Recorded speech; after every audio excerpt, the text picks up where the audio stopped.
வணக்கம். பிஎன்சியின் நேரலை செய்திகளை வழங்குவதற்காக நான் ஷாலினி மூர்த்தி. நான் கண்ணதாசன். விரிவான செய்திகளை பார்ப்பதற்கு முன்னதாக தலைப்புச் செய்திகளை பார்க்கலாம். தமிழ்நாட்டில் வரைவு வாக்காளர் பட்டியல் வெளியானது. லட்சக்கணக்கான போலி வாக்காளர்கள் பெயர் நீக்கம். சேலத்தில் தொண்டர்களை சந்திக்க விஜய் திட்டம். டிசம்பர் 30 காவல்துறையிடம் அனுமதி கேட்டதாக தகவல். செவிலியர்களுக்கு திமுக கொடுத்த வாக்குறுதிகளை நிறைவேற்றவில்லை. பாஜக தேசிய செயற்குழு உறுப்பினர் அண்ணாமலை கண்டனம். நீலகிரி மாவட்டத்தில் உறைபனிக்கு வாய்ப்பு. சென்னையில் அதிகாலையில் குளிர் அதிகரிக்கும் என தகவல். போராட்டத்தை அறிவித்த ஜாக்டோஜியோ அரசு ஊழியர்கள். டிசம்பர் 22 பேச்சுவார்த்தைக்கு தமிழக அரசு அழைப்பு. 2026 தங்கம் விலை 1,90,000 ரூபாயாக உயர வாய்ப்பு. உலக தங்க கவுன்சில் அறிவிப்பு. போதைப் பொருள் விற்போரை கைது செய்ய திறனற்ற திமுக அரசு. விவசாயிகளை பொய் வழக்கில் கைது செய்வதா என சீமான் கண்டனம். திமுக ஆட்சியில் இந்துக்களின் உணர்வுகள் தொடர்ந்து புண்படுத்தப்படுகின்றன. பாஜக மூத்த தலைவர் தமிழிசை சவுந்தரராஜன் கண்டனம். முன்னாள் முதல்வர் அதிமுக நிறுவனர் எம்ஜிஆரின் 38வது நினைவு தினம். டிசம்பர் 24 மெரினா கடற்கரையில் அதிமுக பொதுச் செயலாளர் தலைமையில் அஞ்சலி. செங்கோட்டையன் சொல்வதை நம்பி தாவேக்கவிற்கு யாரும் போக மாட்டார்கள். முன்னாள் அமைச்சர் RB உதயகுமார் உறுதி. இனி விரிவான செய்திகளை பார்க்கலாம். தமிழ்நாட்டில் சட்டசபை தேர்தல் வரும் ஏப்ரல் மாதம் நடைபெற உள்ள நிலையில் மாவட்ட வாரியாக வரைவு வாக்காளர் பட்டியலை இந்திய தேர்தல் ஆணையம் வெளியிட்டுள்ளது. கடந்த நவம்பர் 4 முதல் டிசம்பர் 11 வரை SIR கணக்கீட்டு பணிகள் நிறைவுற்ற நிலையில் வரைவு வாக்காளர் பட்டியலை தேர்தல் ஆணையம் வெளியிட்டுள்ளது. ஒவ்வொரு மாவட்டத்திலும் லட்சக்கணக்கான வாக்காளர்கள் நீக்கப்பட்டுள்ளனர். கோவை மாவட்டத்தில் 6.5 லட்சம் வாக்காளர்கள் நீக்கப்பட்டுள்ளதாகவும் இறந்த வாக்காளர்கள், இடம் மாறியவர்கள் என வாக்காளர் பட்டியலில் இருந்து பலர் நீக்கப்பட்டுள்ளதாக தகவல் வெளியாகியுள்ளது. ஈரோட்டில் தாவேக்க மக்கள் சந்திப்பு கூட்டம் வெற்றிகரமாக முடிந்ததை தொடர்ந்து அடுத்த கட்டமாக கொங்கு மண்டலத்தின் மற்றொரு மாவட்டமான சேலத்தில் இந்த மாதம் இறுதியில் விஜய் மக்கள் சந்திப்பு கூட்டம் நடைபெற உள்ளதாக தகவல் வெளியாகியுள்ளது. சேலத்தில் கடந்த 4 விஜய் பொதுக்கூட்டம் நடத்த அனுமதி கேட்டு அவரது கட்சி நிர்வாகிகள் சேலம் மாநகர போலீஸ் கமிஷனரிடம் மனு அளித்தனர். கடந்த 3 கார்த்திகை தீபம், கடந்த 6 பாபர் மசூதி இடிப்பு தினம் என்பதால் போதிய பாதுகாப்பு அளிக்க முடியாது என கூறி விஜயின் பிரச்சார கூட்டத்திற்கு அனுமதி மறுக்கப்பட்டது.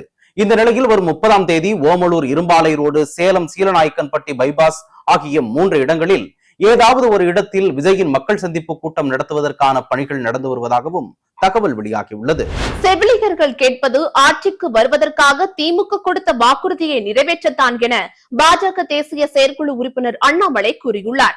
இது தொடர்பாக வெளியிட்டுள்ள அறிக்கையில் செவிலியர்களை தலைமைச் செயலகத்தில் சந்தித்து அவர்கள் கோரிக்கைகளை கேட்டுக் கொள்ளும் அடிப்படை மரியாதையை கூட அரசு தர மறுப்பதாக அண்ணாமலை குற்றம் சாட்டியுள்ளார். தமிழகம் முழுவதும் ஒப்பந்த அடிப்படையில் பணியாற்றும் செவிலியர்களை பணி நிரந்தரம் செய்ய வேண்டும் என்ற செவிலியர்களின் கோரிக்கைக்கு எப்போதும் துணை நிற்போம் எனவும் வலியுறுத்தியுள்ளார். தமிழ்நாட்டில் வடகிழக்கு பருவமழை காலம் முடிவுக்கு வரப்போகிறது. இன்று முதல் 2 நாட்களுக்கு நீலகிரி மாவட்டத்தில் ஓரிரு இடங்களில் இரவு மற்றும் அதிகாலை வேளையில் உறைபனி ஏற்பட வாய்ப்புள்ளதாக சென்னை வானிலை ஆய்வு மையம் எச்சரித்துள்ளது. சென்னையில் வானம் ஓரளவு மேகமூட்டத்துடனும் காணப்படும் எனவும் அதிகாலை வேளையில் ஓரிரு இடங்களில் லேசான பனிமூட்டம் காணப்படும் எனவும் தெரிவிக்கப்பட்டுள்ளது.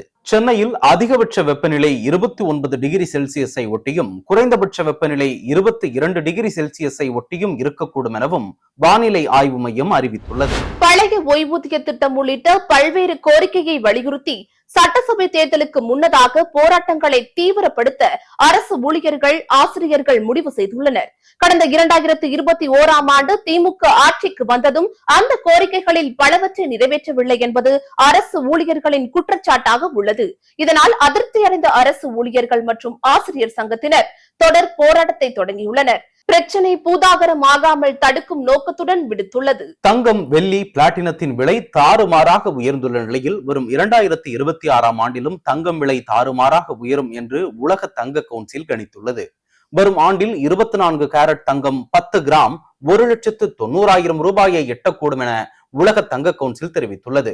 ரூபாய் மற்றும் இதர சில நாடுகளின் கரன்சி மதிப்பு சரிந்து வருவதால் பாதுகாப்பான முதலீடாக தங்கம் மற்றும் வெள்ளியை அடுத்து பிளாட்டினம் இருப்பதாக முதலீட்டாளர்கள் கருதுவதாலும் விலையும் தாறுமாறாக உயர்ந்துள்ளது. கொலை, கொள்ளை, பாலியல் குற்றவாளிகள், போதைப்பொருள் விற்போரை கைது செய்ய திறனற்ற திமுக அரசு அப்பாவி விவசாயிகளை பொய் வழக்கில் கைது செய்து சிறையில் அடைப்பதுதான் விவசாயிகளை பாதுகாக்கும் முறையா என்று நாம் தமிழர் கட்சியின் தலைமை ஒருங்கிணைப்பாளர் சீமான் கேள்வி எழுப்பியுள்ளார். திமுக இளைஞர் அணி மண்டல மாநாட்டிற்காக சரளை மண் திருடியவர்கள் மீது நடவடிக்கை எடுக்க கோரியவர்களை கைது செய்தது பேரவலம் எனவும் தலைமை ஒருங்கிணைப்பாளர் சீமான் தெரிவித்துள்ளார். ஆந்திராவில் 5000 ஆண்டு இந்து மத கலாச்சாரத்தை பிரதிபலிக்கும் வகையில் ரேணிகுண்டாவில் ஆன்மீக நகரம் அமைய உள்ளதாக தகவல் வெளியாகியுள்ளது.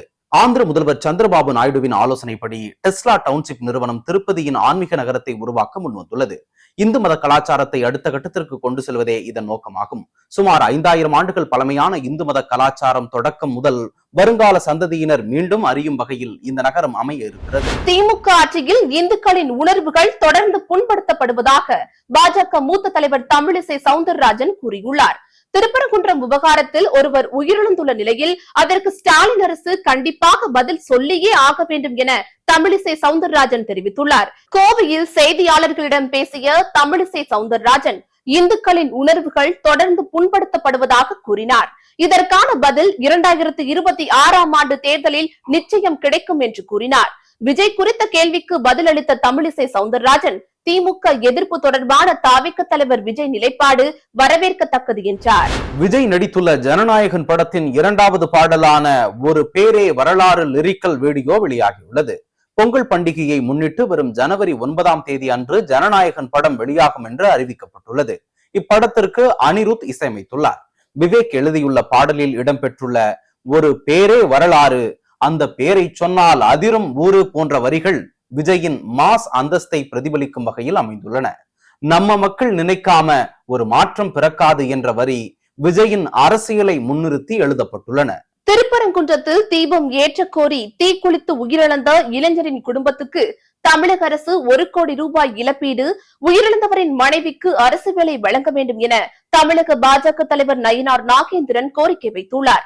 மதுரை மாவட்டம் நரிமேடு பகுதியைச் சேர்ந்த ஆட்டோ ஓட்டுநர் பூர்ணச்சந்திரன் தல்லாக்குளம் பெரியார் சிலை அருகே உடல் முழுவதும் டீசலை ஊற்றி தீ வைத்து தற்கொலை செய்து கொண்டார். உயிரிழந்தவரின் குடும்பத்தினருக்கு பாஜக மற்றும் இந்து அமைப்புகள் சார்பில் 10 லட்சம் ரூபாய் இழப்பீடு வழங்கப்பட்டது. பொங்கல் பண்டிகை இன்னும் 1 மாதத்தில் கொண்டாடப்பட உள்ளதை முன்னிட்டு கும்பகோணத்தில் உள்ள அனைத்து மொத்த மற்றும் சில்லறை விற்பனை கடைகளில் பித்தளை பானைகளை பல்வேறு வடிவங்களில் வடிவமைத்து குவித்து வைத்துள்ளனர். நடப்பாண்டு மூலப்பொருட்களின் விலை உயர்வால் பொங்கல் பானைகளின் விலை உயர்ந்துள்ளதாக வியாபாரிகள் தெரிவித்துள்ளனர். முன்னாள் முதல்வர் எம்ஜிஆரின் நினைவு தினத்தை ஒட்டி வரும் டிசம்பர் 24ஆம் தேதி சென்னை மெரினாவில் உள்ள அவரது நினைவிடத்தில் அதிமுக பொதுச் செயலாளர் எடப்பாடி கே பழனிசாமி அவர்கள் மரியாதை செலுத்துவார்.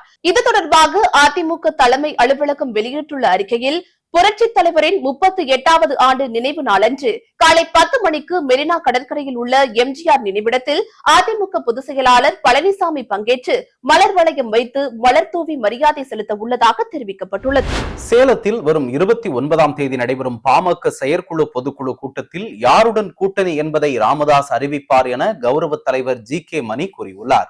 சேலத்தில் செய்தியாளர்களிடம் பேசிய அவர், அன்புமணி மீதான முறைகேடு புகார் குறித்து சிபிஐ விசாரணை நடத்த வேண்டும் என்று தீர்மானம் நிறைவேற்றப்படவில்லை என்றார். தலைவர் பதவி குறித்து தேர்தல் ஆணையத்திற்கு தவறான கடிதம் கொடுத்தது குறித்து சிபிஐ விசாரிக்க வேண்டும் என்றுதான் கூறியதாகவும் ஜி.கே. மணி தெரிவித்துள்ளார். செங்கோட்டையன் சொல்வதை நம்பி தாவேகாவிற்கு யாரும் போக மாட்டார்கள் என்று முன்னாள் அமைச்சரும் சட்டமன்ற எதிர்க்கட்சி துணைத் தலைவருமான ஆர்.பி. உதயகுமார் கூறியுள்ளார். இது தொடர்பாக செய்தியாளர்களிடம் பேசிய அவர், ஒவ்வொருவரும் தங்கள் கட்சியை பெருமைப்படுத்துவதற்காக சில கருத்துக்களை சொல்வார்கள். தொண்டர்களுக்கு நம்பிக்கை ஊட்டுவதற்காக அவர்கள் அப்படி சொல்வார்கள் என்றார். பாதி தவறு சென்றவர்களால் சரியான அரசியல் பாதையை அமைத்துக் கொடுக்க முடியாது, காட்டவும் முடியாது என்பதை அதிமுகவினரும் அரசியல் வரலாறு தெரிந்தவர்களும் நன்கு அறிவார்கள் என்றும் ஆர்.பி. உதயகுமார் தெரிவித்துள்ளார். நாடாளுமன்ற குளிர்கால கூட்டத்தொடர் டிசம்பர் 19ஆம் தேதியுடன் முடிவடைந்த நிலையில் மக்களவையும் மாநிலங்களவையும் காலவரையின்றி ஒத்திவைக்கப்பட்டன. இதனையொட்டி மக்களவை சபாநாயகர் ஓம் பிர்லா அளித்த தேநீர் விருந்தில் பிரதமர் மோடி, காங்கிரஸ் எம்பி பிரியங்கா காந்தி, திமுக எம்பி ஆர் ராசா உள்ளிட்டோர் பங்கேற்றனர். திருச்சி மாவட்டம் ஸ்ரீரங்கநாதர் கோவிலில் வைகுண்ட ஏகாதசி திருவிழா திருநெடுந்தாண்டகத்துடன் தொடங்கியுள்ளது. பகல் 10 விழா, ராப்பத்து விழா என 22 நாட்கள் நடைபெறும் விழாவின் முக்கிய நிகழ்ச்சியான பரமபத வாசல் திறப்பு வரும் 30ஆம் தேதி நடைபெறுகிறது. பகல் 10 விழாவின் போது நம்பெருமாள் அர்ஜுன மண்டபத்தில் எழுந்தருளி திருமொழி பாசுரங்களை கேட்டருள்வார்.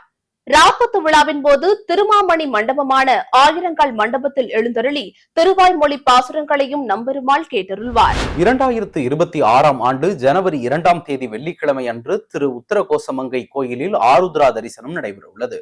இதனையொட்டி ராமநாதபுரம் மாவட்டத்திற்கு ஒரு நாள் உள்ளூர் விடுமுறை அறிவித்து உத்தரவு பிறப்பிக்கப்பட்டுள்ளது.